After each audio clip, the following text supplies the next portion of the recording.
Pancasila telah dikenal sejak zaman Sriwijaya dan Majapahit. Nilai luhurnya telah diterapkan dalam kehidupan. Pancasila sendiri berasal dari bahasa Sanskerta, yaitu panca berarti 5 dan sila berarti dasar atau asas.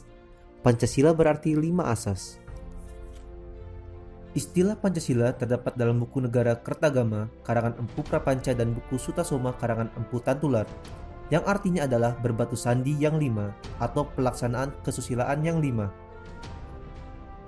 Sejarah perumusan Pancasila sebagai dasar negara merupakan bagian dari sejarah perjuangan bangsa Indonesia.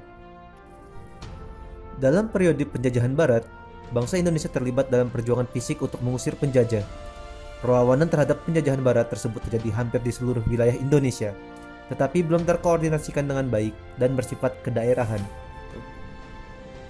20 Mei 1908, Dr. Sutomo mendirikan Budi Utomo yang merupakan organisasi pelopor gerakan nasional. Oleh karenanya, setiap tanggal 20 Mei ditetapkan sebagai Hari Kebangkitan Nasional. Perjuangan pergerakan non-fisik mulai menampakkan hasilnya dengan diselenggarakannya Kongres Pemuda Nasional yang menghasilkan Sumpah Pemuda pada tanggal 28 Oktober 1928. Pada tanggal 9 Maret 1942, pemerintah Hindia Belanda menyerah tanpa syarat kepada Jepang dan mulailah pendudukan Jepang di Indonesia. 3 tahun berselang, Jepang terdesak oleh sekutu, sehingga Jepang berusaha untuk menarik simpati bangsa Indonesia dengan menjanjikan kemerdekaan bagi Indonesia di kemudian hari.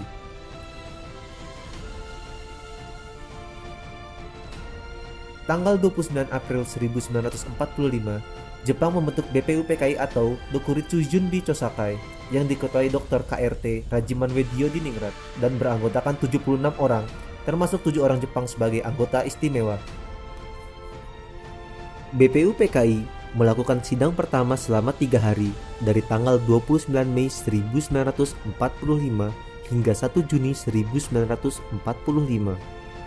Pada sidang itu, Mr. Muhammad Yamin, Profesor R. Supomo, dan Insinyur Soekarno secara berurutan mengemukakan pandangannya tentang 5 asas dasar negara Indonesia. Tanggal 1 Juni 1945, Insinyur Soekarno mengusulkan dasar tersebut diberi nama Pancasila. Usulan tersebut diterima dalam sidang BPUPKI pada tanggal 1 Juni 1945. Tahukah kamu? Berdasar Kepres nomor 24 tahun 2016 tentang Hari Lahir Pancasila, menyatakan bahwa tanggal 1 Juni 1945 ditetapkan sebagai Hari Lahir Pancasila. Insinyur Soekarno juga mengusulkan konsep Trisila dan Ekasila yang merupakan intisari dari Pancasila. Trisila terdiri dari sosio-nasionalisme, sosio-demokrasi, dan ketuhanan, sedangkan Ekasila berupa gotong royong. Tindak lanjut dari sidang BPUPKI adalah dibentuk tim 9 yang menghasilkan Piagam Jakarta pada 22 Juni 1945. Sedangkan sidang kedua BPUPKI 11 Juli 1945 menghasilkan rancangan teks proklamasi, rancangan pembukaan Undang-Undang Dasar dan rancangan batang tubuh Undang-Undang Dasar.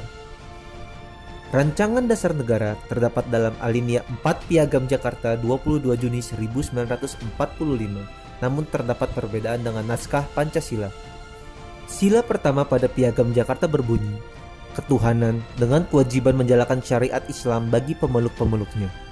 Tanggal 7 Agustus 1945, BPUPKI dibubarkan dan dibentuk Panitia Persiapan Kemerdekaan Indonesia atau PPKI yang beranggotakan 27 orang dan diketuai oleh Insinyur Soekarno. PPKI atau Dokuritsu Junbi Inkai bertugas menyelenggarakan kemerdekaan Indonesia. PPKI menyelenggarakan sidang pertama pada 18 Agustus 1945, sehari setelah proklamasi kemerdekaan. Dengan mengedepankan persatuan dan kesatuan, sebelum sidang dimulai, Dr. Andes Muhammad Hatta mengusulkan perubahan sila pertama dengan menghapus 7 kata menjadi ketuhanan yang Maha Esa.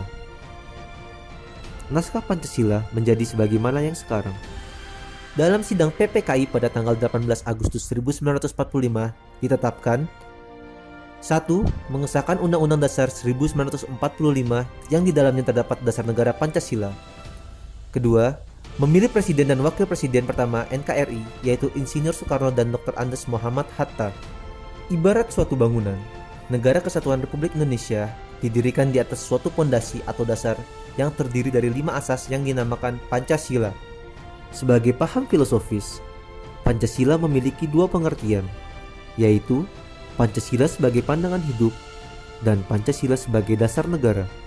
Pancasila sebagai pandangan hidup atau way of life atau Weltanschauung dalam bahasa Belanda harus dapat dipertanggungjawabkan secara logis dan dapat diterima oleh akal sehat.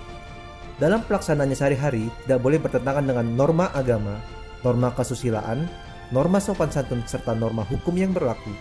Pancasila sebagai dasar negara dalam pengertian ini sering disebut pula sebagai dasar falsafah negara atau filosofische Grundlage atau ideologi negara atau Staatsidee. Dalam hal ini, Pancasila digunakan sebagai dasar untuk mengatur penyelenggaraan negara atau mengatur pemerintahan negara. Kedudukan hukum Pancasila selain sebagai dasar negara juga sebagai sumber dari segala sumber hukum negara, sebagaimana tercantum dalam Undang-Undang Nomor 12 Tahun 2011.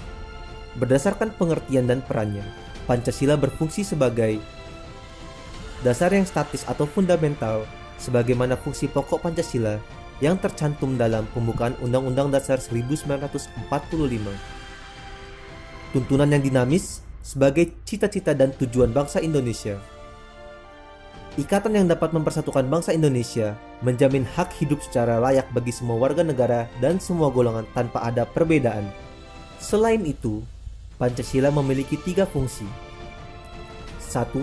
Fungsi yuridis ketatanegaraan yang merupakan fungsi pokok atau fungsi utama dari Pancasila sebagai dasar negara. 2. Fungsi sosiologis, yaitu apabila dilihat sebagai pengatur hidup kemasyarakatan pada umumnya. 3. Fungsi etis dan filosofis, yaitu apabila fungsinya sebagai pengatur tingkah laku pribadi. Dalam hal ini, Pancasila berfungsi sebagai philosophical way of thinking atau philosophical system. Pancasila sebagai dasar negara mengandung pokok pikiran yang di dalamnya tersimpul ajaran Pancasila, sehingga mempunyai hubungan kausal dan organis dengan pasal-pasal Undang-Undang Dasar 1945. 4 pokok pikiran yang merupakan suasana kebatinan dari Undang-Undang Dasar 1945 tersebut terdiri dari: pertama, negara melindungi segenap bangsa Indonesia dengan berdasarkan persatuan dalam sila ketiga. Yang kedua, negara Indonesia mewujudkan keadilan sosial bagi seluruh rakyat Indonesia dalam sila kelima. Ketiga, negara berkedaulatan rakyat berdasarkan atas kerakyatan dan permusyawaratan atau perwakilan dalam sila keempat. Yang keempat, negara berdasarkan ketuhanan yang Maha Esa menurut dasar kemanusiaan yang adil dan beradab, yaitu sila ke-1 dan kedua. Singkatnya, Pancasila memiliki 2 pengertian, 3 fungsi, dan 4 pokok pikiran serta 5 sila.